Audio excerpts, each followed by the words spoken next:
वीर्यादिदेहं चिंता संतापलेपोद्भवमूर्तिमुखराशेषदोषातिदूरम् सद्भिर्वैराग्यभक्तिश्रुतिमतिनियतध्यानजज्ञानयोगात् गम्यं वन्दे मुकुन्दाभिधममलमलं ब्रह्मवेदान्तवेद्यम् अभ्रमं भङ्गरहितम् अजडं विमलं सदा आनन्दतीर्थमतुलं भजे तापत्रयापहम् मूकोऽपि यत्प्रसादेन मुकुन्दशयनायते राजराजायते रिक्तो राघवेन्द्रं तमाश्रये आपादमौलिपर्यन्तं गुरूणामाकृतिं स्मरेत् तेन विघ्नाः प्रणश्यन्ति सिद्ध्यन्ति च मनोरथाः। ಶ್ರೀ ಹರಿವಾಯು ಗುರುಗಳ ಚರಣಾರವಿಂದಗಳಲ್ಲಿ ಭಕ್ತಿಪೂರ್ವಕ ಪ್ರಣಾಮಗಳನ್ನು ಅರ್ಪಿಸಿ ಉಪನಿಷತ್ತುಗಳ ಚಿಂತನೆ ಇದರ ಬಗ್ಗೆ ನಿನ್ನೆ ಪ್ರಾರಂಭ ಮಾತ್ರ ಮಾಡಿದ್ದು. ಉಪನಿಷತ್ತುಗಳಲ್ಲಿ ಋಗ್ವೇದಕ್ಕೆ ಸಂಬಂಧಪಟ್ಟ, ಯಜುರ್ವೇದಕ್ಕೆ ಸಂಬಂಧಪಟ್ಟ ಉಪನಿಷತ್ತುಗಳು, ಸಾಮಕ್ಕೆ ಸಂಬಂಧಪಟ್ಟ ಉಪನಿಷತ್ತುಗಳು ಇದ್ದಾವೆ. ನಿನ್ನೆ ಯಜುಶಾಖೆಗೆ ಸಂಬಂಧಪಟ್ಟ ಉಪನಿಷತ್ತುಗಳನ್ನು ನೋಡ್ಬೋದೇನೋ ಅಂತ ಒಂದು ಸಣ್ಣ ಪ್ರಯತ್ನ ಮಾಡಿದ್ದಷ್ಟೇ, ಬಹಳ ಏನು ಹೋಗಲಿಲ್ಲ. ತೈತ್ತರೀಯ ಉಪನಿಷತ್ತು, ಈಶಾವಾಸ್ಯ ಉಪನಿಷತ್ತಿನ ಬಗ್ಗೆ ಒಂದೆರಡು ಮಾತನ್ನು ಹಂಚಿಕೊಂಡದ್ದು. ಇವತ್ತು ಕೂಡ ಒಂದೆರಡು ಉಪನಿಷತ್ತಿನ ಬಗ್ಗೆ ಸ್ಥೂಲವಾಗಿ 4 ವಿಷಯಗಳನ್ನು ಹಂಚಿಕೊಳ್ಳೋ ಪ್ರಯತ್ನ ಮಾಡ್ತೇನೆ. ಸ್ವಾಧ್ಯಾಯ ಪ್ರವಚನ ಬಹಳ ಮುಖ್ಯ ಅನ್ನೋದನ್ನ ನಿನ್ನೆ ನಾವು ಕಲ್ತ್ವಿ. ಅದು ದೊಡ್ಡ ತಪಸ್ಸು, ಅದನ್ನು ವಿಶೇಷ ನಾವು ಆಚರಣೆ ಮಾಡಬೇಕು ಅಂತ ಅನ್ನೋದನ್ನ ಕಲ್ತ್ವಿ. ಹಾಗೇನೆ ಋಗ್ವೇದ ಬಹಳ ವಿಶೇಷವಾದಂತಹ 10 ಮಂಡಲಗಳಿಂದ ಕೂಡಿದಂತಹ ಭಗವಂತನಿಗೆ ಪ್ರಿಯವಾದಂತಹ ಮಂತ್ರಗಳಿರುವ ವೇದ ಋಗ್ವೇದ. ಭಗವಂತನಿಗೆ ಬಹಳ ಪ್ರಿಯ ಅಂತ ವೇದದಲ್ಲೇ ಋಗ್ವೇದದ ಬಗ್ಗೆ ಬರ್ತದೆ.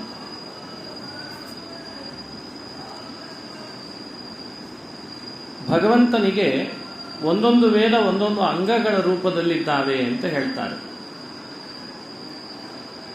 ಋಗ್ವೇದ ಭಗವಂತನ ಬಲಭಾಗ, ಯಜುರ್ವೇದ ಭಗವಂತನ ಶಿರಸ್ಸಂತೆ, ಸಾಮವೇದ ಭಗವಂತನ ಎಡಭಾಗ. ಹೀಗೆ ವಿಶೇಷವಾಗಿ ಋಗ್ವೇದ, ಯಜುರ್ವೇದ, ಸಾಮವೇದಗಳ ಬಗ್ಗೆ ಬರ್ತದೆ. ತಸ್ಯ ಯಜುರೇವ ಶಿರಃ ಋಗ್ದಕ್ಷಿಣ ಪಕ್ಷಃ ಸಾಮೋತ್ತರ ಪಕ್ಷಃ ಅಂತ ವೇದದಲ್ಲಿ ಬರ್ತದೆ. ಕೆಲವರಿಗೆ ಅನಿಸ್ತದೆ ನಾವು ಯಜುರ್ವೇದ ಬಹಳ ಶ್ರೇಷ್ಠ, ಅದಕ್ಕಿಂತ ಮಿಗಿಲಾದದ್ದಿಲ್ಲ, ನೀವು ಋಗ್ವೇದ ನೀವು ಸ್ವಲ್ಪ ದೂರ ಇರ್ರಿ ಅಂತ. ಹಾಗೆಲ್ಲ ಇಲ್ಲ. ವೇದದಲ್ಲಿ ಇದು ಶ್ರೇಷ್ಠ, ಇದು ಕನಿಷ್ಠ, ಆ ವೇದದ ಶಾಖೆಯನ್ನು ಅವಲಂಬಿಸೋರು ಬಹಳ ಶ್ರೇಷ್ಠ, ಈ ವೇದದ ಶಾಖೆ ಅವಲಂಬಿಸೋರು ಕನಿಷ್ಠ ಅನ್ನೋ ಭಾವ ಮಾಡಬಾರ್ದು.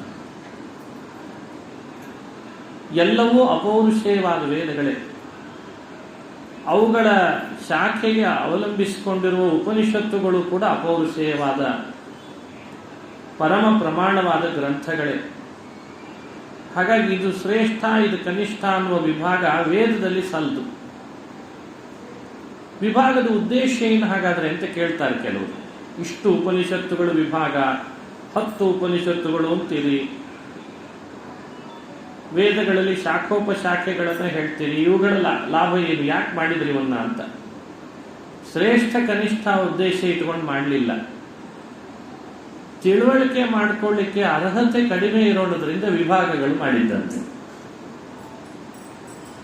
ತಿಳುವಳಿಕೆ ಮಾಡಿಕೊಳ್ಳೋ ಜನರೇಷನ್ ಮುಂದೆ ಅದನ್ನು ತಿಳುವಳಿಕೆ ಮಾಡಿಕೊಳ್ಬೇಕಲ್ಲ, ಅವರ ಅರ್ಹತೆ ಕಡಿಮೆ ಆಗ್ತಾ ಬಂದಂಗೆ ವಿಭಾಗಗಳು ಹೆಚ್ಚು ಮಾಡಿಕೊಳ್ಬೇಕಾಯ್ತಂತೆ. ಇವಾಗ ವಿಭಾಗ ಮಾಡಿ ಹೇಳೋದಾಗ ಬೇಗ ಅರ್ಥ ಆಗ್ತದೆ. ಅಖಂಡವಾಗಿ ಒಂದೇ ವೇದ ಅಂತ ಕೊಟ್ಬಿಟ್ರೆ ಅಷ್ಟು ಅದನ್ನು ಓದೋ ಅರ್ಹತೆ ಇಲ್ಲದೆ ಇದ್ದವನು ಗಾಬರಿಯಾಗಿ ದೂರ ಸರಿಬಿಡ್ತಾನೆ. ಅಯ್ಯೋ ಬೇಡ, ಇಷ್ಟೊಂದು ಜನ ಬೇಡ ಬೇಡ ಬೇಡ ಅಂದ್ಬಿಡ್ತಾನೆ. ಈ ಸಮಸ್ಯೆ ಅರ್ಥಕೊಂಡ್ರು. ವ್ಯಾಸರು ಕೂಡ ಅದಕ್ಕಾಗಿ ವಿಭಾಗ ಮಾಡಿದ್ರು. ಮೊದಲು ಅಖಂಡವಾದ ವೇದ ರಾಶಿಗಳಿತ್ತಂತೆ, ಅದರೊಳಗೆ 3 ಇತ್ತಂತೆ. ಋಂಗ್ ನಿಗದ ಸಾಮ ಅಂತಿತ್ತಂತ. ಋಂಗ್ ನಿಗದ ಸಾಮಗಳನ್ನೇ ಮುಂದೆ ನಿಗದವೇ ಯಜುರ್ವೇದ ಅಂತ ಇತ್ತಂತೆ. ಅದರೊಳಗೆ ತೆಗೆದು ಒಂದಿಷ್ಟು ತೆಗೆದುಕೊಟ್ರಲ್ಲ, ಅದು ಯಜುರು. ಪೂರ್ಣ ನಿಗದ ಕೊಡ್ಲಿಲ್ಲ, ಆಗಲ್ಲ ಎಲ್ರಿಗೆ. ಅದರೊಳಗೆ ಇದ್ದದ್ದನ್ನು ತೆಗೆದ್ರಂತೆ, ಅದು ಋಕ್. ಸಾಮ ಅಂತ ವ್ಯವಸ್ಥೆ ಮಾಡಿದರು. ಈ ರೀತಿ ವೇದಗಳಲ್ಲಿ ವಿಶೇಷವಾದದ್ದು ಋಗ್ವೇದವು ಒಂದು ಸ್ಥಾನ ಪಡೆದುಕೊಂಡಿದೆ. ಆ ಋಗ್ವೇದದ 10 ಮಂಡಲಗಳಿಗೆ ವಿಶೇಷವಾಗಿ ಬೇರೆ ಬೇರೆ ಪ್ರವರ್ತಕ ಋಷಿಗಳು, ಮಂತ್ರದ್ರಷ್ಟಾರರು ಅಂತಿರ್ತಾರೆ. ಶತರ್ಚಿ ಅಂತ ಮೊದಲಾದಂಥ, ಮಾಧುಚ್ಛಂದ ಅಂತೆಲ್ಲ ಇದ್ದಾರೆ. ಅವರುಗಳಿಂದ ಪ್ರವೃತ್ತಿಗೊಂಡ ಮಂತ್ರಗಳು ಅವೆಲ್ಲವೂ ಭಗವಂತನನ್ನೇ ಹೇಳಲಿಕ್ಕೆ ಹೊರಟಿರೋ.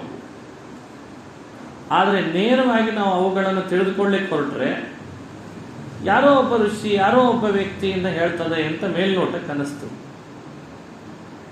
ಹಾಗಾಗಿ ಬಹಳ ಜನ, ಪ್ರಾಯ ಭಗವತ್ಪಾದರು, ಆನಂದ ತೀರ್ಥ ಭಗವತ್ಪಾದರು ಬರೋಕ್ಕಿಂತ ಮುನ್ನ ತುಂಬ ಜನ ಋಗ್ವೇದಾದಿಗಳನ್ನು ಅರ್ಥೈಸಿಕೊಳ್ಳಿಕ್ಕೆ ಹೊರಟು ಅದೆಲ್ಲ ಬೇರೆ ಬೇರೆಯವರನ್ನು ಹೇಳ್ತದೆ ಅಂತೇಳಿ ತಿಳ್ಕೊಂಡವರು ಬಹಳ.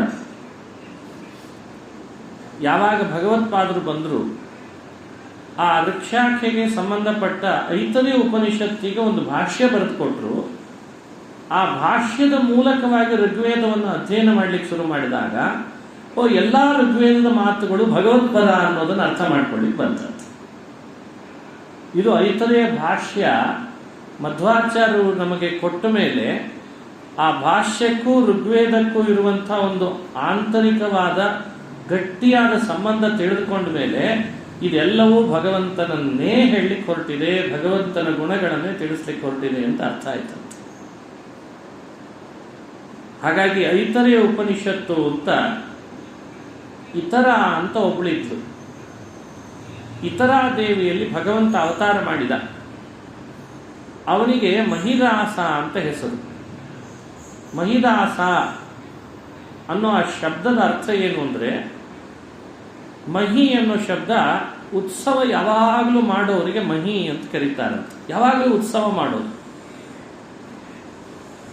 ಯಾವಾಗಲೂ ಉತ್ಸವ, ಯಾವಾಗಲೂ ಒಮ್ಮೊಮ್ಮೆ ಉತ್ಸವ ನಮಗೆಲ್ಲ, ಒಮ್ಮೊಮ್ಮೆ ಹಬ್ಬ, ಒಮ್ಮೊಮ್ಮೆ. ಹಾಗಾಗಿ ನಮಗೆ ಯಾರು ಮಹಿ ಅಂತ ಕರೆಯಲ್ಲ. ಯಾವಾಗಲೂ ಉತ್ಸವ ಭರಿತರು ಯಾರು ಅಂತಂದ್ರೆ ದೇವತೆಗಳಂತ. ಮಹಾಪೂಜಾಯಾಮ್, ಪೂಜಾ ಅನ್ನೋ ಅರ್ಥದಲ್ಲಿ ಮಹಧಾತು. ಉತ್ಸವ ಭರಿತರು, ಸದಾ ಹಬ್ಬ ಆಚರಣೆ ಮಾಡೋರು. ನಾವು ಮಾಡ್ತೇವ? ನಮ್ಮಲ್ಲಿ ಹಬ್ಬ ಶಬ್ದ ಇತ್ತೀಚೆಗೆ ಮರ್ತೋಗ್ತಾ ಇದೆ. ಫೆಸ್ಟಿವಲ್ ಅಂದ್ರೆ ಮಾತ್ರ ನೆನಪು ಬರ್ತಾ ಇದೆ. ಆ ಸ್ಥಿತಿಗೆ ನಾವು ತಲುಪಿದ್ದೇವೆ. ಫೆಸ್ಟಿವಲ್ ಅಂದ್ಕೂಡಲೇ ಎಲ್ಲರ ಕಿವಿ ನಿಗಿರ್ತದೆ. ದೀಪಾವಳಿ ಅಂತ ಆ ಶಬ್ದ ಇನ್ನು ಬದುಕಿದೆ, ಅದು ಯಾಕೆ ಬದುಕಿದೆಯೋ ಗೊತ್ತಿಲ್ಲ. ಮುಂದೆ ಫೆಸ್ಟಿವಲ್ ಅನ್ನಬೇಕು. ಮುಂದೆ ಯುಗಾದಿ ಆ ಶಬ್ದ ಬದುಕಿದೆ, ಮುಂದೆ ಹಬ್ಬ ಅನ್ನಲ್ಲ, ಫೆಸ್ಟಿವಲ್ ಅನ್ನಬೇಕು. ಅದೇ ಲ್ಯಾಂಗ್ವೇಜ್ನಲ್ಲಿ ಅದನ್ನ ಅವಲಂಬಿಸದೆ ಹೋದ್ರೆ ಏನೋ ಒಂಥರ ನಾವು ಕಡಿಮೆ ಅನ್ನೋ ಭಾವ ಶುರುವಾಗಿದೆ ಇತ್ತೀಚೆಗೆ. ವಾಸ್ತವಿಕವಾಗಿ ಸಂಸ್ಕೃತದಲ್ಲಿ ಹಬ್ಬ ಹರಿದಿನಗಳನ್ನ ಮಹೋತ್ಸವ, ಮಹಾ ಅನ್ನೋ ಶಬ್ದವನ್ನು ಹೆಚ್ಚು ಬಳಸ್ತಾರೆ. ಈ ಮಹಾಶಬ್ದ ಪೂಜ್ಯ, ಪೂಜನೀಯ, ಉತ್ಸವ, ಹಬ್ಬ ಅನ್ನೋ ಅರ್ಥದಲ್ಲಿ ಬಳಸೋದು. ಲೋಕದಲ್ಲಿ ಅತ್ಯಂತ ಪೂಜ್ಯರು, ಯಾವಾಗಲೂ ಉತ್ಸವಗಳನ್ನು ಆಚರಿಸ್ತಾನೇ ಇರುವವರು, ಹರ್ಷದಿಂದ ಉತ್ಸವದ ಆಚರಣೆಯಲ್ಲೇ ಇರುವವರು ದೇವತೆಗಳಾದ್ರಿಂದ ಅವರಿಗೆ ಮಹಿನಃ, ದೇವಾಹ ಅಂತ ಹೆಸರು ಬಂತದ್ದು. ಅವರು ಮಹಿ ಅಂತ ಕರೆಸಿಕೊಂಡ್ರು. ಅವರು ಇವನು ಉಪದೇಶಕ್ಕೆ ಬಂದು ಕೊಡುತ್ತಿದ್ರಂತೆ, ಇತರಾ ದೇವಿಯ ಮಗನ ಉಪದೇಶಕ್ಕೆ. ಅಂದ್ರೆ ಅವರನ್ನು ಕರೆಸ್ಕೊಂಡು ಕ್ಲಾಸ್ ಮಾಡಿದ, ಬರ್ರಿ ನಿಮ್ಗೆ ಸ್ವಲ್ಪ ಪಾಠ ಮಾಡ್ತೀನಿ ಅಂತ. ಮಾಸಿಗಲ್ಲ ಕ್ಲಾಸು. ದೇವತೆಗಳಿಗೆ ಕ್ಲಾಸ್ ಮಾಡಿದ. ದೇವತೆಗಳು ಬಂದು ಈತನ ಬಳಿಯಲ್ಲಿ ಉಪದೇಶ ಪಡಿಸ್ಕೊಂಡ್ರು, ಜ್ಞಾನವಂತರಾದರು. ಇವನಿಗೆ ಹೆಸರು ಅನ್ವರ್ಥಕ ಆಯಿತು. ಮಹಿನಃ ದೇವಾಹ ಯಸ್ಯ ದಾಸಾಹ ಸಹ ಮಹಿದಾಸಃ ಅಂತ ಆಯ್ತು. ದೇವತೆಗಳೇ ಕೆಳಗಿಳಿದು ಬಂದು ಯಾರ ಉಪದೇಶವನ್ನು ಕೇಳಿ ದಾಸರಾದರೋ ಆ ಕಾರಣ ಈ ಮಹಾನುಭಾವನಿಗೆ ಮಹಿದಾಸ ಅನ್ನೋ ನಾಮ ಸಾರ್ಥಕ, ಅನ್ವರ್ಥಕ ಅಂತ ಚಿಂತನೆ ಮಾಡಿಸ್ತಾರೆ. ದೇವತೆಗಳನ್ನು ತನ್ನ ದಾಸರನ್ನಾಗಿ ಮಾಡಿಕೊಂಡವ. ಇದು ಮಹಿನಃ ದಾಸಾಹ ಯಸ್ಯ ಸಹ ಮಹಿದಾಸಃ ಅಂತ. ಇತರಾ ದೇವಿಯ ಮಗನಾದ್ರಿಂದ ಇವನಿಗೆ ಐತರೇಯ ಅಂತ ಪ್ರಸಿದ್ಧಿ ಬಂತು. ಈತ ಉಪದೇಶ ಮಾಡಿದ್ದು ಆ ದೇವತೆಗಳನ್ನು ಕುರಿತು ಯಾವ ಮಂತ್ರಗಳನ್ನೋ ಆ ಮಾತುಗಳಿಗೆ ಐತರೇಯ ಉಪನಿಷತ್ ಅಂತ ಹೆಸರು ಬಂತು. ಇದು ಐತರೇಯ ಉಪನಿಷತ್ ಅನ್ನೋ ಹೆಸರು ಬರಲಿಕ್ಕೆ ಇಷ್ಟು ಅಭಿಪ್ರಾಯವನ್ನು ನಮಗೆ ಅನುಸಂಧಾನ ಮಾಡಿಸ್ತಾರೆ. ಈ ಉಪನಿಷತ್ತಿನೊಳಗೆ ಮುಖ್ಯ ಪ್ರಾಣದೇವರ ಮಹಿಮೆಯನ್ನು ವಿಶೇಷವಾಗಿ ಪ್ರಸ್ತಾಪ ಮಾಡ್ತಾರೆ. 10ನೇ ಮಂಡಲ, 10 ಮಂಡಲಗಳಲ್ಲಿ ಬಂದಂತಹ ಏನು ಋಷಿಗಳ ಹೆಸರುಗಳು ಹೇಳಿದೆ ಅದೆಲ್ಲವೂ ಭಗವಂತನ ಪರವಾಗಿದೆ ಅನ್ನೋ ವ್ಯಾಖ್ಯಾನವನ್ನು ಇಲ್ಲಿ ಮಾಡಿ ತೋರಿಸ್ತಾರೆ. ಯಾವ ಅರ್ಥದಲ್ಲಿ ಪರಮಾತ್ಮನನ್ನ ಆ ಮಂಡಲದ ಹೆಸರುಗಳಲ್ಲಿ ಹೇಳ್ತು ಅಂತ ಅನ್ನೋದನ್ನು ತಿಳಿಸ್ತಾರೆ. ಇದು ಐತರೇಯ ಉಪನಿಷತ್ತಿನ ವಿಶೇಷವಾದ ಒಂದು ಸಂದೇಶ. ಮಧ್ವಾಚಾರ್ಯರು ಅನೇಕ ತತ್ವಗಳನ್ನು ಪ್ರಪಂಚಕ್ಕೆ ಪರಿಚಯ ಮಾಡಿಸುವಾಗ ಸಕಲ ಶಬ್ದಗಳು ಭಗವಂತನನ್ನೇ ಹೇಳ್ತಾವೆ ಅಂತನ್ನೋ ಒಂದು ಸಿದ್ಧಾಂತವನ್ನು ಮಂಡನೆ ಮಾಡಿದರು. ಸಕಲ ಶಬ್ದ, ಎಲ್ಲ ಶಬ್ದ. ನದಿ ಹರಿದಾಗ ಒಂದು ಶಬ್ದ ಬರ್ತದೆ, ಸಮುದ್ರದ ಭೋರ್ಗರತದಲ್ಲಿ ಒಂದು ಶಬ್ದ ಬರ್ತದೆ, ಹಲ್ಲಿ ಏನಾದರೂ ಲೊಚ್ಚಿಗೊಟ್ಟುವಾಗ ಒಂದು ಶಬ್ದ ಬರ್ತದೆ, ಯಾವುದಾದ್ರೂ ದೊಡ್ಡ ವಾದ್ಯವನ್ನು ನೀವು ಇನ್ಸ್ಟ್ರೂಮೆಂಟ್ಸ್ ಅನ್ನು ನುಡಿಸಿದಾಗ ಬಾರಿಸಿದಾಗ ಶಬ್ದ ಬರ್ತದೆ. ಇದು ಧ್ವನ್ಯಾತ್ಮಕ ಮತ್ತು ವರ್ಣಾತ್ಮಕ. ಧ್ವನ್ಯಾತ್ಮಕ ಹಾಗೂ ವರ್ಣಾತ್ಮಕ ಅಂತ ಶಬ್ದದ 2 ಪ್ರಭೇದವನ್ನು ಇಟ್ಟುಕೊಂಡ್ರೆ ಎರಡೂ ಥರದ ಶಬ್ದಗಳು ಭಗವಂತನ ಗುಣಗಳನ್ನೇ ಹೇಳ್ತಾವೆ ಅನ್ನುವ ಸಿದ್ಧಾಂತವನ್ನು ಆನಂದ ತೀರ್ಥ ಭಗವತ್ಪಾದರು ಮೊಟ್ಟ ಮೊದಲು ಜಗತ್ತಿಗೆ ಸಾರಿದ್ರು. ಯಾವ ಆಧಾರದಿಂದ ಸಾರಿದ್ರು ಅದನ್ನ ಅಂದ್ರೆ ಐತರೇಯ ಉಪನಿಷತ್ತಿನ ಆಧಾರದಿಂದ ಸಾರಿದ್ರು. ಹಾಗಾಗಿ ಐತರೇಯ ಉಪನಿಷತ್ತು ಒಂದನ್ನು ಚೆನ್ನಾಗಿ ನಾವು ಅಧ್ಯಯನ ಮಾಡಿದರೆ ಎಲ್ಲಾ ಶಬ್ದಗಳು ಭಗವಂತನ ಗುಣವನ್ನು ಹೇಗೆ ಹೇಳ್ತದೆ ಅನ್ನೋದು ಅರ್ಥ ಆಗಿರುತ್ತೆ. ಇದು ಇದರ ರಹಸ್ಯ. ನಾದ, ಬಿಂದು, ಘೋಷ, ಶಾಂತ, ಅತಿಶಾಂತ ಎಲ್ಲ ಭಗವದ್ವಾಚಕಗಳೇ. ಇದು ಐತರೇಯ ಉಪನಿಷತ್ತಿನಿಂದ ನಾವು ತಿಳಿಬೇಕಾದ ಸಂದೇಶ. ಆಶ್ಚರ್ಯ ಆಗ್ತದೆ ನಮಗೆ ಈ ಉಪನಿಷತ್ತಿನ ಭಾಷ್ಯ, ಈ ಉಪನಿಷತ್ತಿನ ರಹಸ್ಯಗಳನ್ನು ತಿಳ್ಕೊಳ್ತಾ ಹೋದಾಗೆ ನಮ್ಮ ಕಲ್ಪನೆಯೂ ಇಲ್ಲ. ಅದು ಅದೇಗೆ ಸಾಧ್ಯ, ಇದೇಗೆ ಸಾಧ್ಯ ಅಂತ ವಾದ ಮಾಡೋದು ನಾವು. ಇದು ಒಂದು ರೂಟ್ ಹೇಳ್ಕೊಡ್ತದೆ. ನಾನು ಪೂರ್ಣ ಬಿಡಿಸ್ತಾ ಇಲ್ಲ, ರೂಟ್ ಮಾತ್ರ ಹೇಳ್ಕೊಟ್ಟದ್ದನ್ನು ಸಂಕ್ಷಿಪ್ತವಾಗಿ ನಿಮ್ಮ ಮುಂದೆ ಹಂಚಿಕೊಳ್ತೀನಿ. ಈ ಉಪನಿಷತ್ತಿನಲ್ಲಿ ಓಂಕಾರದ ವ್ಯಾಖ್ಯಾನವನ್ನು ಪ್ರಾರಂಭ ಮಾಡ್ತಾ, ಓಂಕಾರದಲ್ಲಿಯೂ ಕೂಡ ಅಕಾರ ಶುರು ಆಗ್ತದೆ. ಓಂಕಾರದ ಅಕ್ಷರಗಳು ಒಟ್ಟು 3 ಅಂತ ಪ್ರಾರಂಭದಲ್ಲಿ ಹೇಳೋದಾದ್ರೆ ಅದರಲ್ಲಿ ಅ ಮೊದಲು, ಉ ಆಮೇಲೆ, ಮ ಆಮೇಲೆ, ಇನ್ನು ಉಳಿದದ್ದು ಒಳಗಡೆ ಸೇರ್ಕೊಂಡಿದೆ. ಒಟ್ಟು ಓಂ ಅಂದ್ರೆ 8. ಅ, ಉ, ಮ, ನಾದ, ಬಿಂದು, ಘೋಷ, ಶಾಂತ, ಅತಿಶಾಂತ ಅಂತ. ಬಿಂದು, ಘೋಷ, ಶಾಂತ, ಅತಿಶಾಂತದ ಬಗ್ಗೆ ವಿವರಣೆ ಆಮೇಲೆ ನೋಡೋಣ. ಅ, ಉ, ಮ ಮೊದಲು ಅದರದ ಅಭಿಪ್ರಾಯ ತಿಳಿದುಕೊಂಡಿರೋಣ. ಅ ಅಂದ್ರೆ ವಿಲಕ್ಷಣ ಅಂತ ಅರ್ಥ, ಯಾವುದೂ ಅಲ್ಲ, ಅದನ್ನು ಅ ಅಂತ ಕರೀತಾರೆ. ಅದು ನಿಷೇಧವಾಚಕ ಶಬ್ದ. ಅ ದೇವ್ರು ಏನು? ಅ ದೇವ್ರ ಅ ಯಾಕೆ? ಯಾವುದೂ ಅಲ್ಲ, ಅದಕ್ಕೆ ಅ. ಒಂದು ತಾನಲ್ಲ ಅಂತಾರಲ್ಲ ಒಬ್ಬ ಹಿರಿಯರು. ನದಿನ ಅಲ್ಲ, ಸಮುದ್ರನ ಅಲ್ಲ, ಆಕಾಶ ಅಲ್ಲ, ಭೂಮಿ ಅಲ್ಲ, ವಾಯು ಅಲ್ಲ, ಮತ್ತೇನು? ಯಾವುದು ಅವನಲ್ಲ, ಅವನೇ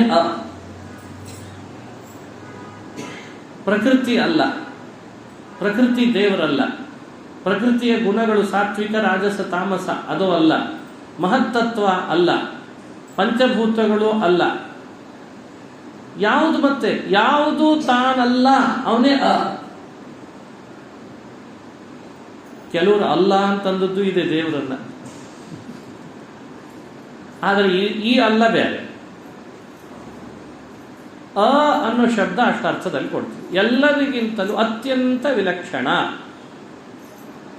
ಇದು ನಿಮಗೆ ಅರ್ಥೈಸ್ಕೊಳ್ಳಿ ಕಠಿಣ ಆಗಲಿಲ್ಲ ತಾನೆ? ಎಷ್ಟು ಚೆನ್ನಾಗಿದೆ ಈ ಶಬ್ದ. ಎಲ್ಲದಕ್ಕಿಂತಲೂ ವಿಲಕ್ಷಣ. ಎಲ್ಲರಿಗಿಂತಲೂ ಉತ್ತಮ. ಎಲ್ಲರಿಗೂ ತಿಳುವಳಿಕೆಗೆ ಅರ್ಹ. ಅಂದ್ರೆ ಮೇಯ. ಅಂದ್ರೆ ಉತ್ತಮ. ಅಂದ್ರೆ ವಿಲಕ್ಷಣ. ಓಂ ಅಂತ ಆಯ್ತಂತೆ. ಇದು ಓಂಕಾರದ ಅರ್ಥ. ಹೀಗೆ ಇದನ್ನು ಅನುಸಂಧಾನ ಮಾಡಿ, ಇದಕ್ಕೆ ಇನ್ನೇನೇ ಅರ್ಥ ಮಾಡೋದಾದರೂ ಇದರ ಅಧೀನವಾಗೇ ಮಾಡಬೇಕೇ ಹೊರತು ಇದನ್ನು ಬಿಟ್ಟು ಅರ್ಥ ಮಾಡಲಿಕ್ಕಿಲ್ಲ. ವಿಲಕ್ಷಣ, ಉತ್ತಮ, ಮೇಯ ಜ್ಞೇಯ, ಪ್ರಮಾಣದಿಂದ ತಿಳಿಲಿಕ್ಕೆ ಯೋಗ್ಯ. ಯತಿಗಳಾದವರಿಗೆ ಓಂಕಾರವನ್ನು ಜಪಿಸಲಿಕ್ಕೆ ಅರ್ಹತೆ ಇದೆ. ಅದು ಮಂತ್ರವಾಗೋದು ಎಡಬಲದಲ್ಲಿ 2 ಬಾರಿ ಓಂಕಾರ ಸೇರಿದರೆ, ಎಡಬಲದಲ್ಲಿ 2 ಬಾರಿ ಓಂಕಾರ, ಮಧ್ಯದಲ್ಲಿ 1 ಓಂಕಾರ, ಒಟ್ಟು 3 ಓಂಕಾರ ಒಂದು ಸಲ ಹೇಳಿದರೆ ಒಂದು ಮಂತ್ರ ಆಯಿತು. ಅದಕ್ಕೆ ಪ್ರಣವ ಮಂತ್ರ ಅಂತ ಕರೀತಾರೆ. ಇದು ಮಂತ್ರ ನಿಷ್ಪತ್ತಿಯ ಕ್ರಮ. ಮೊದಲು ಒಂದು ಓಂ, ಓಂ, ಕೊನೆಗೆ ಓಂ, ಓಂ ಓಂ ಓಂ. ಇದು ಮಂತ್ರ. 1 ಬಾರಿ ಪ್ರಣವ ಮಂತ್ರವನ್ನು ಜಪಿಸೋದು ಅಂದರೆ ಈ ರೀತಿ ಜಪಿಸ್ಲಿಕ್ಕೆ ಹೇಳ್ಕೊಡ್ತಾರೆ ಹಿರಿಯರು. ಇದರದ್ದೇ ಅರ್ಹತೆ ಇದ್ದವ್ರು ಮಾತ್ರ ಇದನ್ನು ಹೆಚ್ಚು ಜಪಿಸಬೇಕು. ಇದಕ್ಕೆ ಅರ್ಥ ವಿಸ್ತಾರ ಮುಂದುವರೆದ ಭಾಗ ನೋಡಿರಿ. ಉಪನಿಷತ್ ಭಾಷ್ಯಗಳು ನಮಗೆ ಈ ಚಿಂತನೆ ಕೊಡ್ತಾವೆ. ಇದೊಂದು ಸೂಜಿ ಇದ್ದ ಹಾಗೆ. ಈ ಸೂಜಿಯಲ್ಲಿ ಎಷ್ಟೋ ಮುತ್ತನ್ನ ಜೋಡಿಸ್ತಾ ಬರ್ತಾರಲ್ಲ, ಹಾಗೆ ಈ ಓಂ ಅನ್ನೋ ಸೂಜಿಯಲ್ಲಿ ಎಲ್ಲ ಜೋಡಿಸಿದ್ದಂತೆ. ಏನೇನು ಜೋಡಿಸಿದ್ರು ಅಂತ ಒಂದು ಪಟ್ಟಿ ಹೇಳ್ತೀನಿ, ನೀವು ನೆನಪಿಟ್ಟುಕೊಳ್ಬೋದು. ಅಂದ್ರೆ ಐತರೆಯ ಉಪನಿಷತ್ತಿನ ಒಂದು ಭಾಗವೇ ನಮ್ಮ ಬುದ್ಧಿಯಲ್ಲಿ ಬಂದ ಹಾಗೆ ಲೆಕ್ಕ. ಈ 3 ಮತ್ತೆ 3 ವ್ಯಾಖ್ಯಾನ ಮಾಡ್ಲಿಕ್ಕೆ ಬಂತಂತೆ.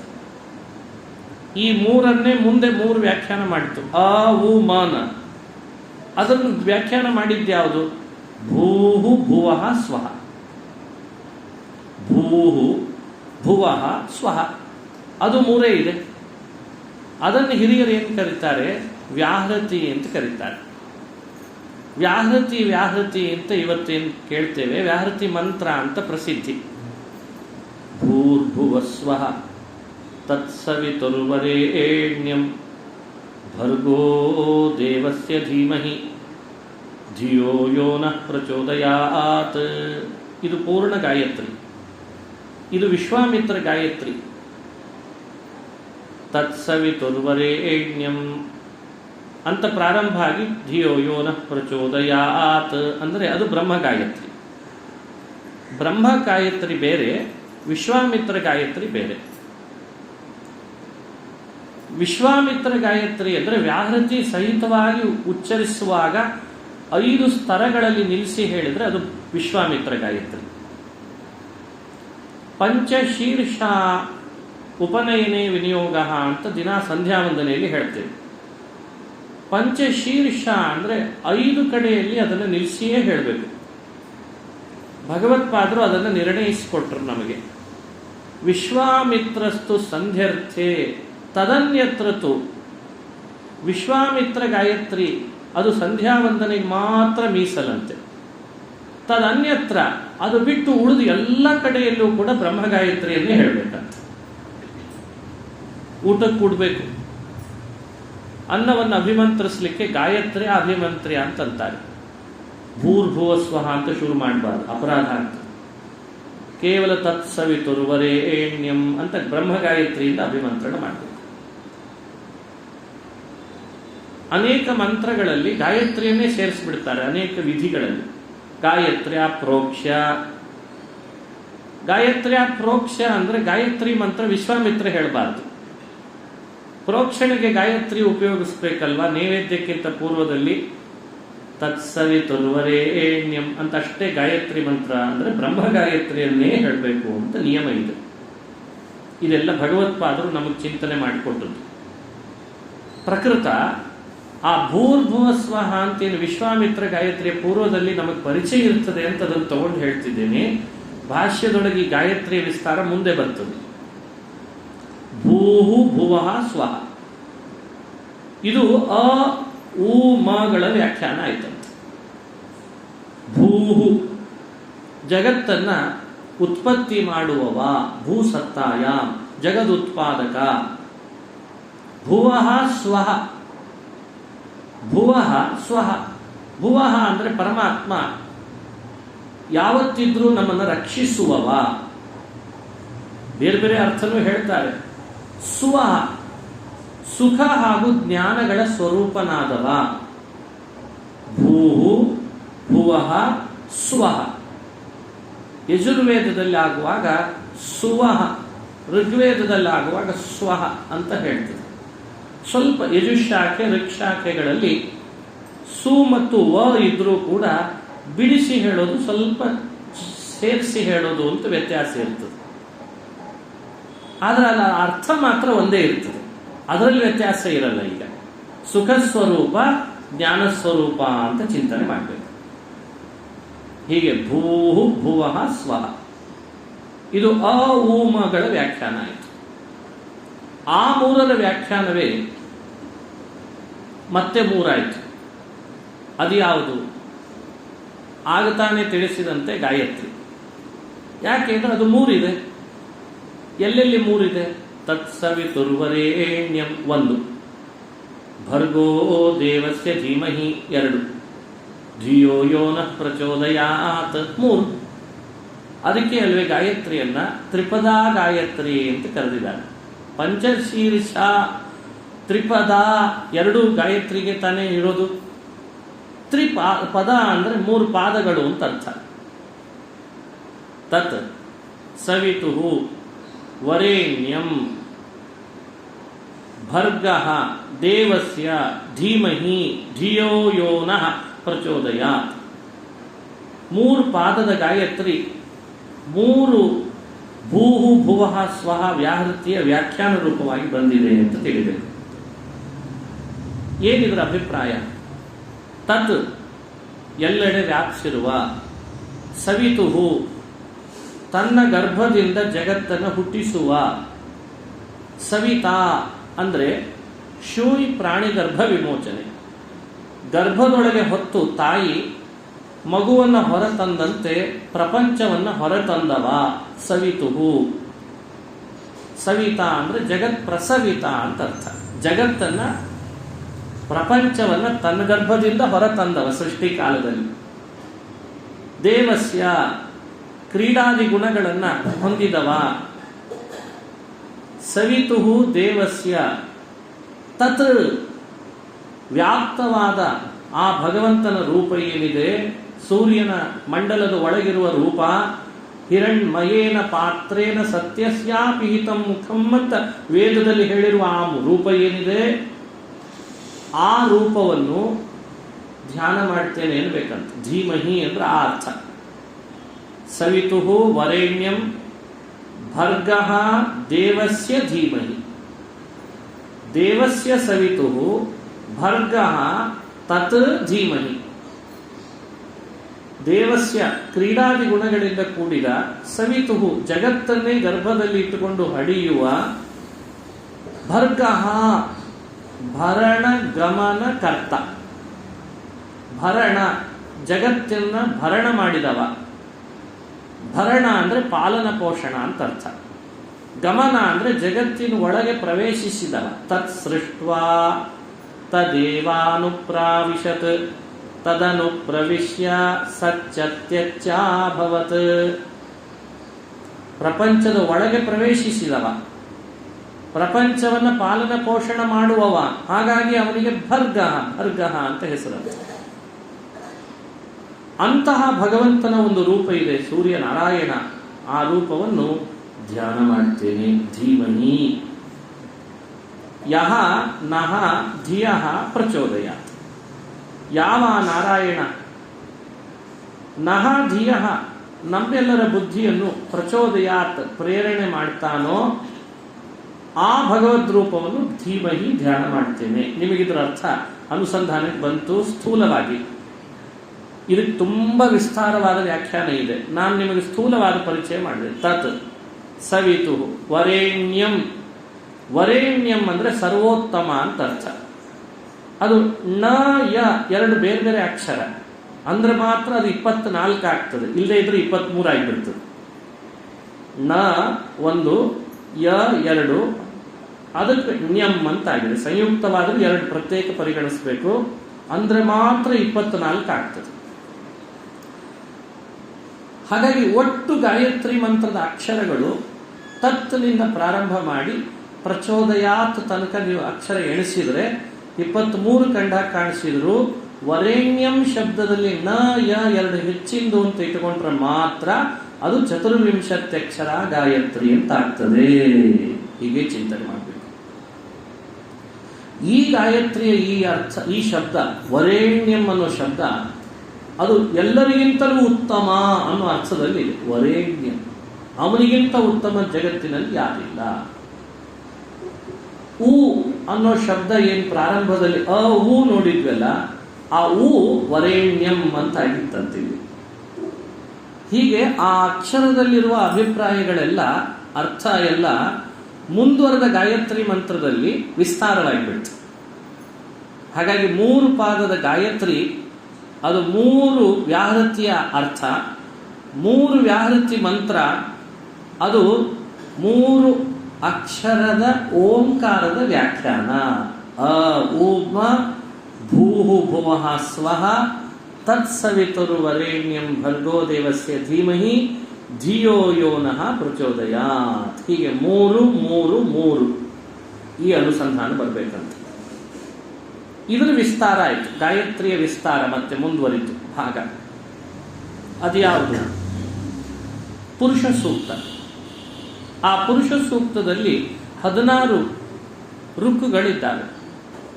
ಋಗ್ವೇದ, ಯಜುರ್ವೇದ, ಸಾಮ, ಹೀಗೆ 3 ವೇದದಲ್ಲಿ ಪ್ರಸಿದ್ಧವಾದ ಒಂದು ಸೂಕ್ತ ಅಂದ್ರೆ ಅದು ಯಾವುದಂತೆ?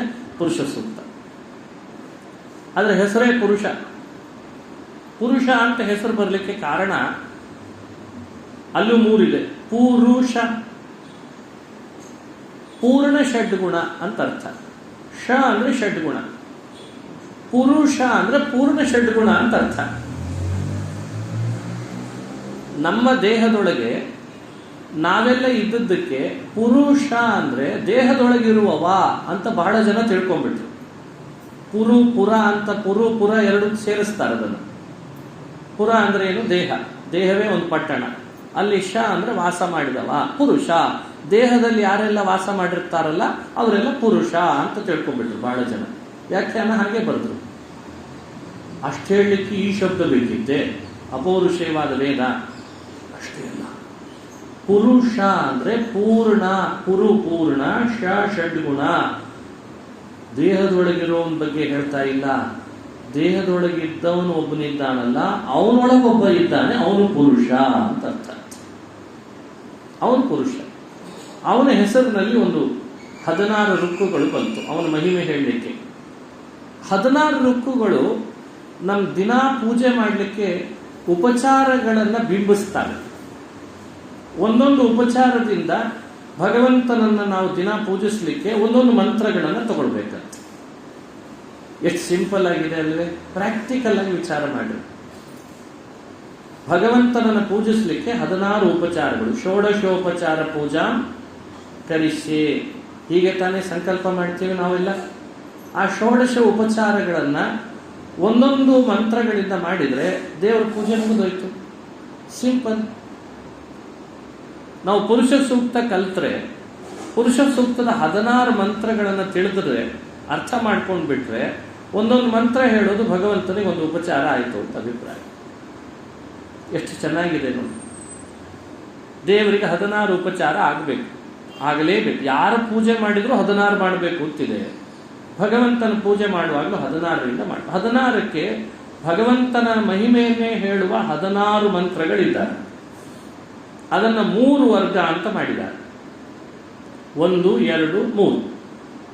ಆ 3 ವರ್ಗ ಗಾಯತ್ರಿಯ 3 ಪಾದದ ವಿಸ್ತಾರ. ಗಾಯತ್ರಿ ಪಾದಗಳು 3 ಅಂತ ಆವಾಗಲೇ ತಿಳಿದ್ವಿ ಅಲ್ವಾ? ಆ 3 ಪಾದದ ವಿಸ್ತಾರವೇ 3 ವರ್ಗ ಆಯಿತು. ಇವಾಗ ಏನಾಯ್ತು ನೋಡಿ. ಹಾಗಾದ್ರೆ ಓಂಕಾರದಿಂದ ಆರಂಭಿಸಿದ ನಮ್ಮ ವ್ಯಾಖ್ಯಾನ ಪುರುಷ ಸೂಕ್ತದವರೆಗೂ ಬಂತು. ಪುರುಷ ಸೂಕ್ತ 3 ವೇದಗಳಲ್ಲಿಯೂ ಬಂದ 16 ಮಂತ್ರಗಳ ಒಂದು ಅಪೂರ್ವವಾದ ಸೂಕ್ತ. ಯಾರನ್ನು ಹೇಳ್ತದೆ ಈ ಪುರುಷ ಸೂಕ್ತ? ಅದರ ಸಾರ ಏನು? ಪುರುಷ ಸೂಕ್ತದ ನಿಜ ಸಾರ ಏನು ಅಂತ ತಿಳಿಬೇಕಲ್ಲ. ಸಾರ ಏನು ಅಂತ ಪುರುಷ ಸೂಕ್ತದಲ್ಲಿ ಯೋಚಿಸಿದ್ರೆ ಅದರ ಪ್ರಾರಂಭ ಮತ್ತು ಕೊನೆಯನ್ನು ನೋಡಿ, ಮಧ್ಯದಲ್ಲಿ ಏನಿದೆ ಅಂತ ನೋಡಿಬಿಡಿ, ಅರ್ಥ ಆಗಿಬಿಡ್ತದೆ. ನೋಡಿ, ಒಂದು ವೇದವನ್ನ ಇದರ ಸಾರ, ಇದರ ಜಿಸ್ತು, ಇದು ಯಾರನ್ನು ಹೇಳಲಿಕ್ಕೆ ಹೊರಟಿದೆ, ಇದನ್ನು ನಾವು ಹೇಗೆ ಅರ್ಥೈಸ್ಕೊಳ್ಬೇಕು, ಅದಕ್ಕೊಂದು ನ್ಯಾಕ್ ಹೇಳಿದ್ರು. ಪ್ರಾರಂಭದಲ್ಲಿ, ಕೊನೆಯಲ್ಲಿ, ಮಧ್ಯದಲ್ಲಿ ಯಾರ ಬಗ್ಗೆ ಹೆಚ್ಚು ಅಲ್ಲಿ ಬರ್ತದೋ ಆ ಟೋಟಲ್ ಸೂಕ್ತ ಅವನ ಬಗ್ಗೆ ಅಂತ ಡಿಸೈಡ್ ಮಾಡಿ ಅಂತಂದ್ರು. ಇಲ್ಲಿ ನೋಡಿ, ಒಂದು ಹಂತ ನಮಗೆ ಹೇಳ್ಕೊಟ್ಟದ್ದು. ಇಡೀ ವೇದವನ್ನು ವ್ಯಾಖ್ಯಾನಿಸಲಿಕ್ಕೆ ಈ ನ್ಯಾಕ್ ಅನ್ನು ಯೂಸ್ ಮಾಡ್ತೀವಿ. ಪ್ರಾರಂಭದಲ್ಲಿ ಯಾರ ಬಗ್ಗೆ ಬಂತು? ಸಹಸ್ರ ಶೀರ್ಷ ಪುರುಷ ಸಹಸ್ರಾಕ್ಷ ಸಹಸ್ರಪಾತ್ ಪ್ರಾರಂಭ ಆಯಿತು. ಕೊನೆಯಲ್ಲಿ ಏನು ಮುಕ್ತಾಯ ಆಗುವಾಗ ಯಜ್ಞೇನ ಯಜ್ಞಮ ಯಜಂತ ದೇವಾ ತಾನಿ ಧರ್ಮಾಣಿ ಪ್ರಥಮಾನ್ಯಾಸನ್.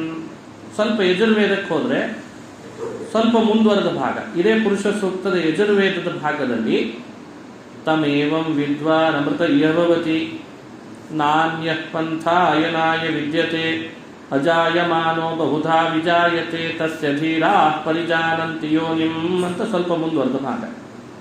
ಅಂತೂ ಯಜ್ಞೇನ ಯಜ್ಞಮ ಯಜಂತ ದೇವಾ ಅಂತ ಕೊನೆ ಮಂತ್ರ ಅಂತ ಇಟ್ಕೊಳ್ಳಿ. ಸದ್ಯಕ್ಕೆ 16ರಲ್ಲಿ 16ನೇ ಮಂತ್ರ. ಆ 16ನೇ ಮಂತ್ರದಲ್ಲಿ ಯಜ್ಞ ಅಂತಿದೆ. ಮೊದಲನೇ ಮಂತ್ರದಲ್ಲಿ ಸಹಸ್ರ ಶೀರ್ಷ ಪುರುಷ ಅಂತಿದೆ.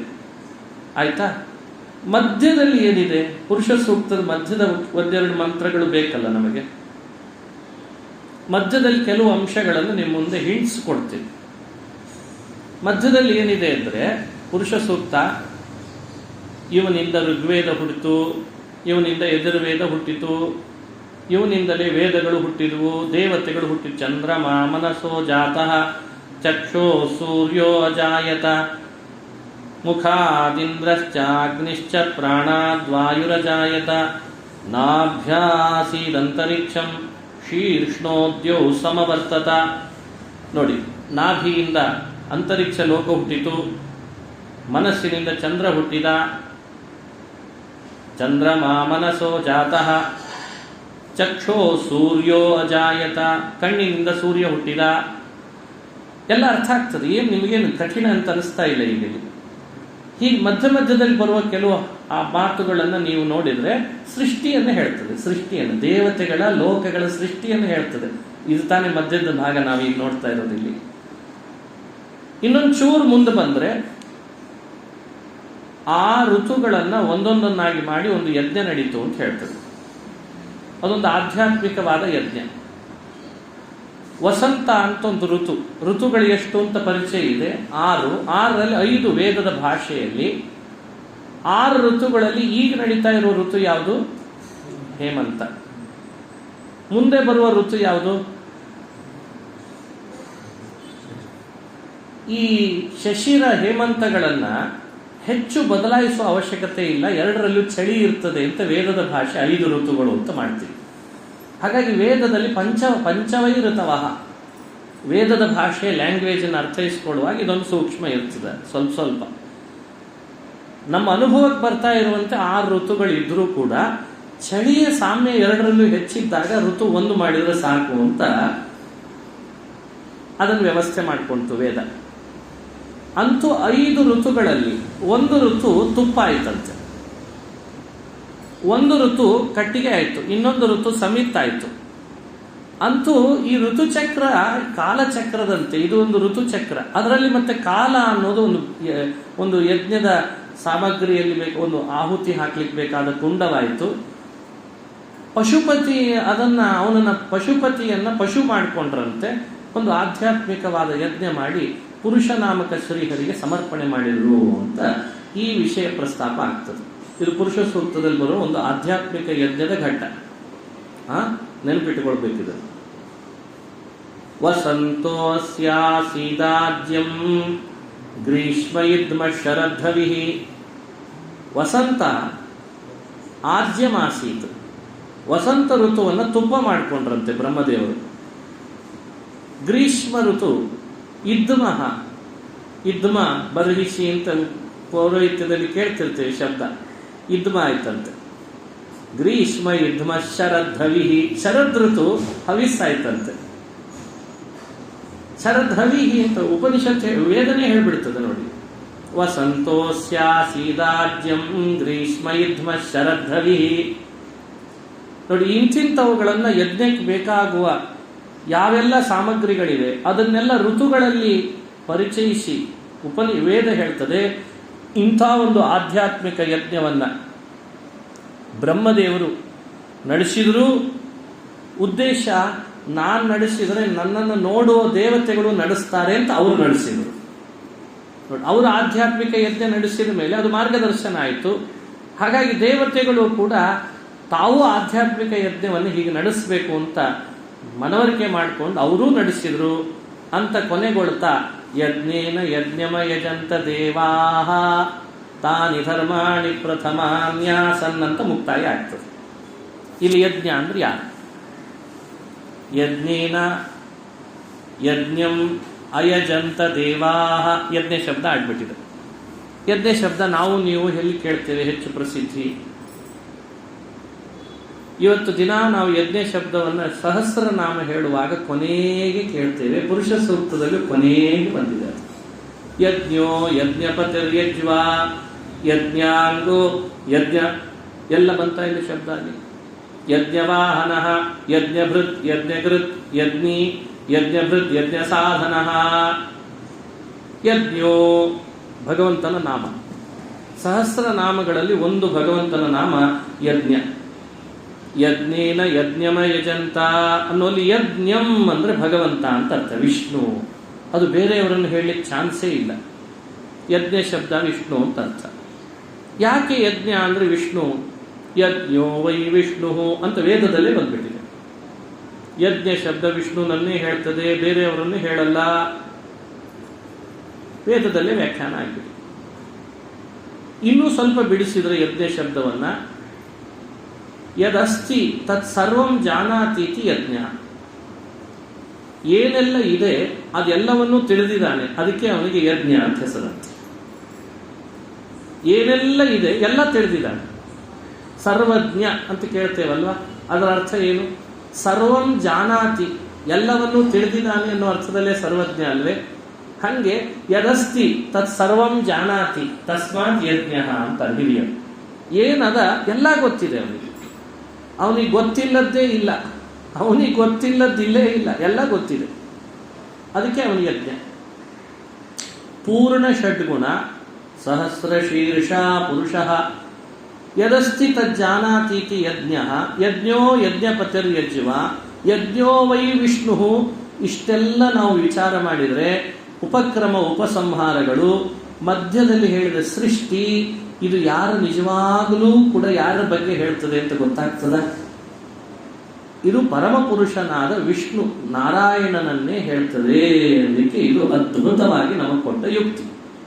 ಹೀಗೆ ದಿನಾ ಪುರುಷ ಸೂಕ್ತವನ್ನು ಹೇಳಿಯೇ ಭಗವಂತನಿಗೆ ಮಾಡುವ ಉಪಚಾರಗಳೆಲ್ಲ ಅದು ನೇರ ಭಗವಂತನಿಗೆ ಪ್ರೀತಿ ಆಗುವ ಹಾಗೆ ಸೇರ್ತದೆ. ಈ ಅರ್ಥಾನುಸಂಧಾನದಿಂದ ಮಾಡಬೇಕು. ಇದು 3 ವರ್ಗ ಇದೆ. ಇದು ಗಾಯತ್ರಿಯ ವಿಸ್ತಾರವಾಗಿದೆ ಅಂತ ತಿಳಿಸಿಕೊಟ್ಟೆ. 3 ವರ್ಗದ ಪುರುಷ ಸೂಕ್ತದ ವಿಸ್ತಾರವೇ 3 ವೇದಗಳಾಗಿಬಿಟ್ಟು, ಋಗ್ವೇದ, ಯಜುರ್ವೇದ, ಸಾಮವೇದ. 3 ಮೂರೂ ಕೂಡ 3 ವರ್ಗದ ವಿಸ್ತಾರ. ಪುರುಷ ಸೂಕ್ತ ಪೂರ್ಣವಾಗಿ ವೇದವಾಗಿ ಜಗತ್ತಿಗೆ ಮಹಾವೃಕ್ಷವಾಗಿ ಬೆಳೆದು ನಿಂತುಬಿಡ್ತು. ಬೀಜ ಓಂಕಾರ ಆಯಿತು, ಸ್ವಲ್ಪ ಮೊಳಕೆ ಹೊಡಿತು ಭೂಹು ಭುವ ಸ್ವಹ ಅಂತ, ಮತ್ತಷ್ಟು ಗಿಡವಾಗುವಂತಾಯಿತು ಗಾಯತ್ರಿಯಾಗಿ, ಗಿಡವಾದದ್ದೇ ರೆಂಬೆ ಕೊಂಬೆಗಳಾಗಿ ಬೆಳೆಯುವಂತಾಯಿತು ಪುರುಷ ಸೂಕ್ತವಾಗಿ, ಹೆಮ್ಮರವಾಗಿ ಹಣ್ಣು ಬಿಡುವಂತಾಯಿತು 3 ವೇದವಾಗಿ ಅಂತ. ಇದು ನೋಡಿ, ಸಂತೃಣ್ಣ ಏಷಾವೈವಾಕ್ ಸಂತೃಣ್ಣ ಓಂಕಾರೆ ಅಂತ ಉಪನಿಷತ್ನಲ್ಲಿ ಹೇಳ್ತಾ ಇದೆ. ಇವೆಲ್ಲ ಐತರೇಯದ ಮಹತ್ವ. ನಾವು ಪ್ರಾರಂಭ ಮಾಡಿದ್ದೆಲ್ಲಿ, ನಾವು ಮುಕ್ತಾಯ ಮಾಡ್ತಾ ಇರೋದೆಲ್ಲಿ, ಎಷ್ಟು ಅರ್ಥ ವಿಸ್ತಾರ ಇದೆ, ಸ್ಥೂಲವಾಗಿ ನಿಮ್ಮ ಜೊತೆಗೆ ಹಂಚಿಕೊಂಡದ್ದಷ್ಟೇ. ಇದರ ಮಧ್ಯದಲ್ಲಿ ಇನ್ನೊಂದು ವಿಶೇಷ ಅಂಶ ಅಡಕಾಗಿದೆ. ಅ ಉ ಮಗಳ ವ್ಯಾಖ್ಯಾನ ಅನ್ನೋ ಸೂಚನೆ ಕೊಡ್ಲಿಕ್ಕೇನೆ ಋಗ್ವೇದ ಅದಿಂದ ಪ್ರಾರಂಭ ಆಯ್ತ. ಅಗ್ನಿಮೀಳೆ ಪುರೋಹಿತಂ ಯಜ್ಞಸ್ಯ ದೇವ ಮೃತ್ಯುಜಂ. ಯಾಕೆ ಅಂದ್ರೆ ಅ ವ್ಯಾಖ್ಯಾನ ಅದು. ಭಗವಂತ ಅ ಇದ್ದಾನಲ್ಲ, ಅದಕ್ಕೆ ಅದು ಅ.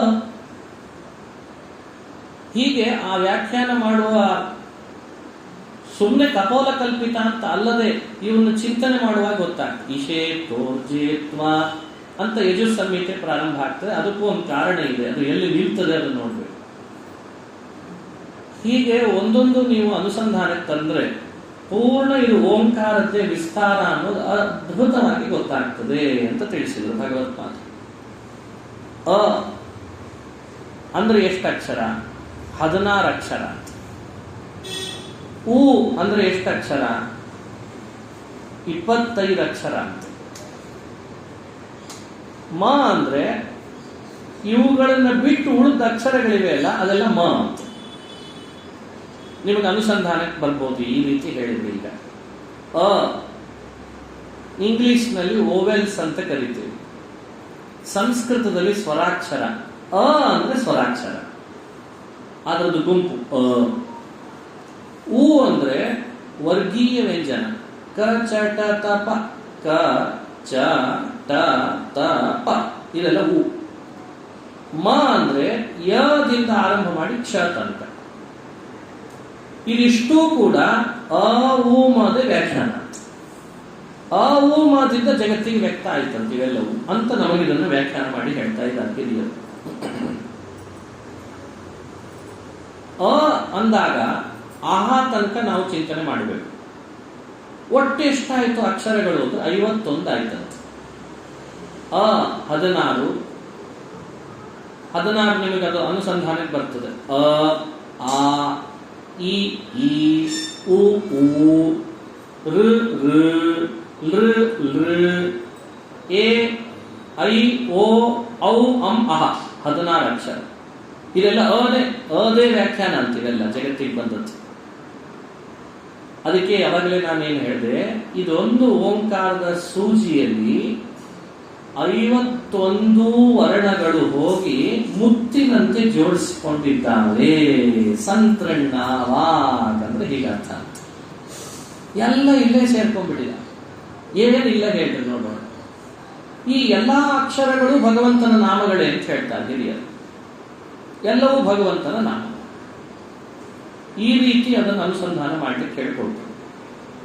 ಅದಿಂದ ಆರಂಭ ಮಾಡಿ ಕ್ಷ ಪರ್ಯಂತ ಭಗವಂತನ ನಾಮಗಳು ಹೇಗಾಗಿದ್ದಾವೆ ಅನ್ನೋ ವ್ಯಾಖ್ಯಾನವನ್ನು ಮಾಡಿಕೊಟ್ಬಿಟ್ಟು, ಅ ಅಜ, ಆ ಆನಂದ, ಈ ಇಂದ್ರ, ಈ ಈಶಾನ, ಉ ಉಗ್ರ, ಊ ಊರ್ಜ, ಋ ಋತಂಭರ, ಋಘ, ಲೃ ಋಜಿ, ಏ ಏಕಾತ್ಮ, ಐ ಐರ, ಓ ಓಜೋಭೃತ್, ಔ ಔರಸ, ಅಂ ಅನಂತ, ಅಹ ಅರ್ಧಗರ್ಭ. ಅದಿಂದ ಆರಂಭ ಮಾಡಿ ಅಹ ತನಕ ತಿಳಿಬೇಕು. ಎಲ್ಲ ಭಗವಂತನ ನಾಮಗಳು, ಭಗವದ್ ರೂಪಗಳಿವೆಲ್ಲ. ಎಲ್ಲಿದ್ದಾವೆ ಇವೆಲ್ಲ? ಈ ಭಗವದ್ ರೂಪ ಎಲ್ಲಿದ್ದಾವೆ? ನಮ್ಮ ಫೇಸ್ ನಲ್ಲಿದ್ದಾವೆ. Only for face. ಫೇಸ್ಬುಕ್ ಜಾಸ್ತಿ ನೋಡ್ತೇವಲ್ವ ನಾವೀಗ. ಫೇಸ್ ರೀಡ್ ಮಾಡ್ಬೇಕಂತ. ಫೇಸ್ನಲ್ಲಿರುವ ಭಗವದ್ ರೂಪಗಳು ಅದಿಂದ ಆರಂಭ ಮಾಡಿ ಅಹ ತನಕ. ಇನ್ನೇನ್ಪಿಟ್ಕೊಳ್ಳಿಕ್ಕಾಗಲ್ವೇ ಇದನ್ನ? ಕದಿಂದ ಆರಂಭ ಮಾಡಿ ಕ ಚ ಟ ತ ಪ, ಬಲಗೈ ಎಡಗೈಗಳಲ್ಲಿ ಬೆರಳುಗಳ ಈ ಸಂಧಿ ಭಾಗಗಳಲ್ಲಿ ಭಗವಂತನ ಒಂದೊಂದು ರೂಪ ಇದ್ದಾಗ ಕ ಚ ಟ ತ ಪ ಅನ್ನೋಲ್ಲಿ ಕವರ್ಗ ಪವರ್ಗ ತಗೊಂಡ್ರಿ. ಮೊದಲು ಚವರ್ಗ ಮತ್ತೆ ಟವರ್ಗ ಮತ್ತೆ ಕೆಳಗಿಳಿಬೇಕು. ಇನ್ನು ಬಲಭಾಗ ಎಡಭಾಗದ ಕೆಲವು ಭಾಗಗಳಲ್ಲಿದ್ದಾವೆ. ಅಂತೂ 5 ವರ್ಗ, ಅವೆಲ್ಲ ಭಗವದ್ ರೂಪಗಳೇ. ಕಪಿಲ, ಖಪತಿ, ಗರುಡಾಸನ, ಧರ್ಮ, ನಸಾರ, ಚಾರ್ವಂಗ, ಛಂದೋಗಮ್ಯ, ಜನಾರ್ದನ, ಝಾಟಿತಾರಿ, ಯಮ, ಟಂಕಿ, ಫಲಕ, ಡರಕ, ಢರಿ, ನಾತ್ಮ, ತಾರ, ಥಬ, ದಂಡಿ, ಧನ್ವಿ, ನಮ್ಯ, ಪರ, ಫಲಿ, ಬಗ, ಭಗ, ಮನು ಎಲ್ಲ ಆಯ್ತಾ? ಪ ಫ ಬ ಭ ಮ ತನಕ ಹೇಳಿದ್ದೀನಿ.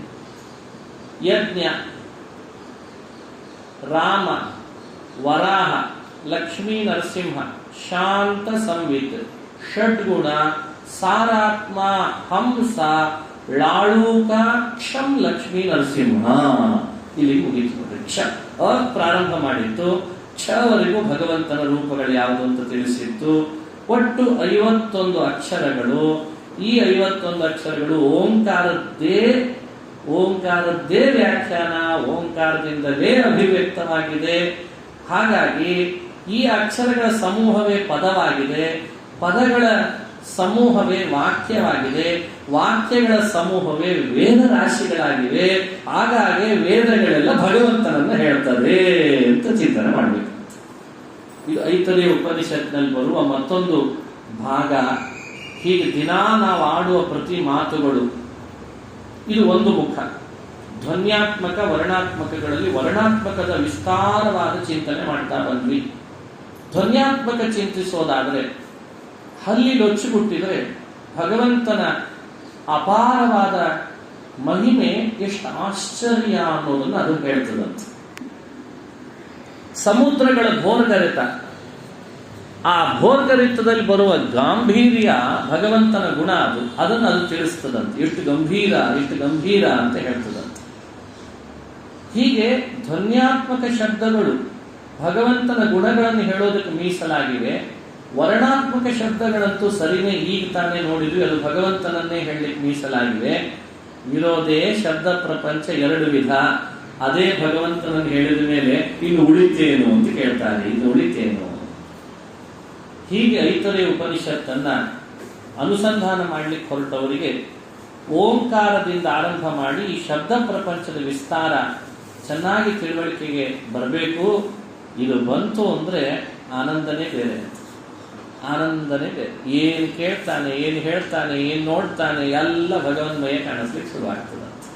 ಶಬ್ದಸ್ಯ ಹಿ ಬ್ರಹ್ಮಣ ಏಷ ಪಂಥಾಹ, ಇದು ಭಾಗವತದ ಶ್ಲೋಕ. ಶಬ್ದಸ್ಯ ಹಿ ಬ್ರಹ್ಮಣ ಏಷ ಪಂಥಾಹ ಅಂತ ಭಾಗವತದಲ್ಲಿ ಬರ್ತದೆ. ಐತರೇಯ ಉಪನಿಷತ್ತಿನ ಮೊದಲನೇ ವಾಕ್ಯನೇನೆ ಪ್ರಾರಂಭ ಮಾಡುವಾಗಲೇ ಹೇಳಿದ್ದು ಏಷ ಪಂಥ, ಏತತ್ ಕರ್ಮ, ಏತದ್ ಬ್ರಹ್ಮ, ಏತತ್ ಸತ್ಯಂ, ತಸ್ಮಾನ್ನ ಪ್ರಮಾದ್ಯೇರನ್.